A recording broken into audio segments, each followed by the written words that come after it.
So ఏమనిపిస్తుంది sir KCR నేను దెబ్బ కొడితే మామూలు బయటకు వస్తే భూకంపమే అంటున్నాడు బయటకు వచ్చిండు సమీక్ష పెట్టిండు మళ్ళీ విదేశాలు పోతుండు సింగపూర్ అమెరికా అని ప్రచారం జరుగుతుంది ఎక్కడికైనా పోనీ ఆయన ఎందుకంటే ఆయన ఎప్పుడు పోలేదు ఆయన ఇప్పటివరకు చూసింది 2 దేశాలు సింగపూర్ మలేషియా చైనా ఈ 3 తప్ప ఇంకో దేశం పోలే ఆయన అమెరికా కూడా ఎన్నడూ పోలే పోయి రావడం తప్పేం లేదు మోడీ 100 దేశాలకు పైన పోయొచ్చిండు పోయి రావచ్చు బట్ ఇక్కడ ప్రాబ్లం ఏంటంటే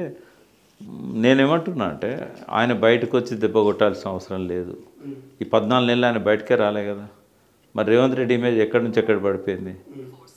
ఆయన అసలు ఏం చేయాల్సిన అవసరం లేదు కేసీఆర్ నా దృష్టిలో అయితే అసెంబ్లీలో ఉన్న ఒక మామూలు ఎమ్మెల్యే చాలు రేవంత్ రెడ్డిని కౌంటర్ చేయడానికి దానికి హరీష్ అక్కర్లేదు కేటీఆర్ అక్కర్లేదు కేసీఆర్ అంతకంటే అక్కర్లేదు ఎందుకంటే సబ్జెక్టు మీద అవగాహన లేని ముఖ్యమంత్రిని అబద్ధాలు చెప్పే ముఖ్యమంత్రిని లేస్తే రోత మాటలు మాట్లాడే ముఖ్యమంత్రిని దాన్ని కౌంటర్ చేయడానికి ఒక మామూలు ఎమ్మెల్యే చాలు అక్కడ అని కేసీఆర్ అంతకంటే ఎక్కువ బూతులు మాట్లాడేది అంతకంటే ఎక్కువ అబద్ధాలు చెప్పేది ఒక్కటి ఇప్పుడు మీ ఛానల్లో రికార్డ్స్ ఉంటాయి కదా కేసీఆర్ మాట్లాడిన బూత్ ఒక్కటనే చెప్పమనండి ఒక్కటి కేసీఆర్ ఎన్నడూ బూతులు మాట్లాడు ఎందుకంటే తెలుగు భాష మీద ఆయనకున్నంత పట్టు ఎవరికి లేదు ఎవరన్నా యూనివర్సిటీలలో ఉన్న ప్రొఫెసర్లకు ఉంటుందేమో కానీ రాజకీయ నాయకులలో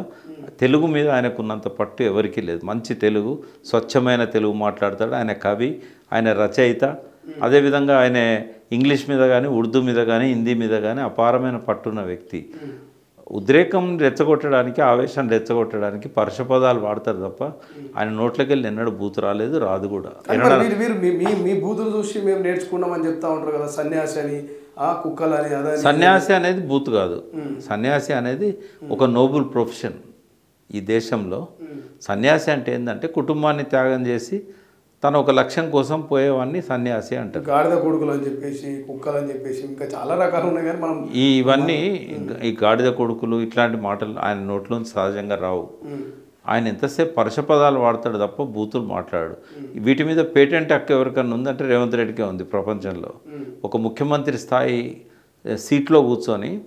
ఇన్ని బూతులు మాట్లాడేవాడు నాకు తెలిసి ప్రపంచ చరిత్రలో ఇంకోటి లేడు ఇప్పుడు మీరు ఇంకో మాట అన్నారు రేవంత్ రెడ్డి కూడా అబద్ధాలు చెప్పినాను తమ్ముడు కేసీఆర్ కూడా మస్తు హామీలు చెప్పింది కదా సార్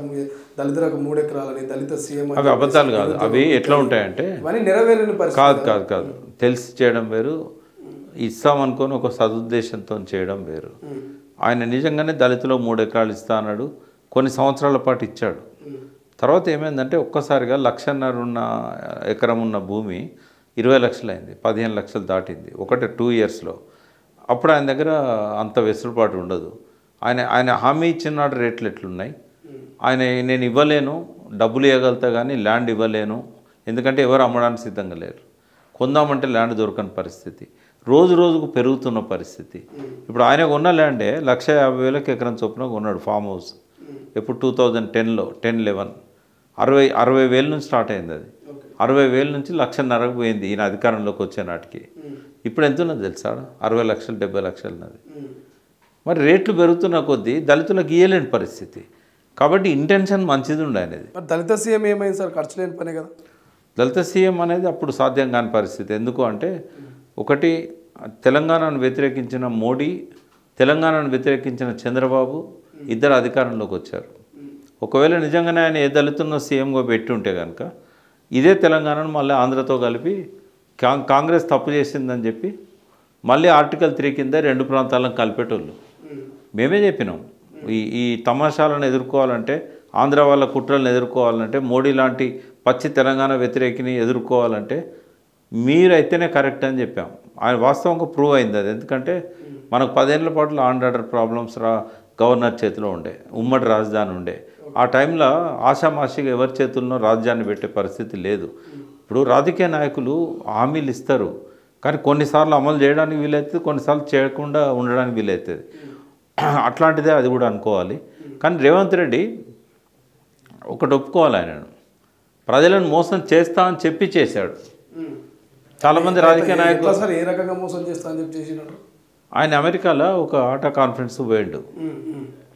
పోయినప్పుడు వేదిక మీద పోడియంలో ప్రజలు ఎప్పుడు మోసపోతూనే ఉంటారు రాజకీయ నాయకులు ఎప్పుడు మోసం చేస్తూనే ఉంటారు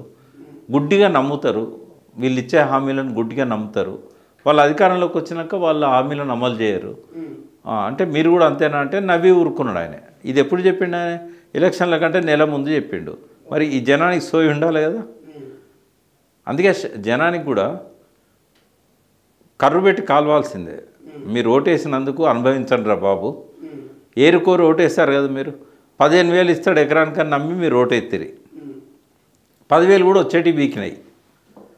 అంటే షాక్ తలగాలి కదా. ప్రపంచంలో ఏ మూల ఏ క్షణం ఏం జరుగుతుందో వేగంగా తెలుసుకోవడానికి తొలి వెలుగు వాట్సాప్ ఛానల్ని ఫాలో చేయండి.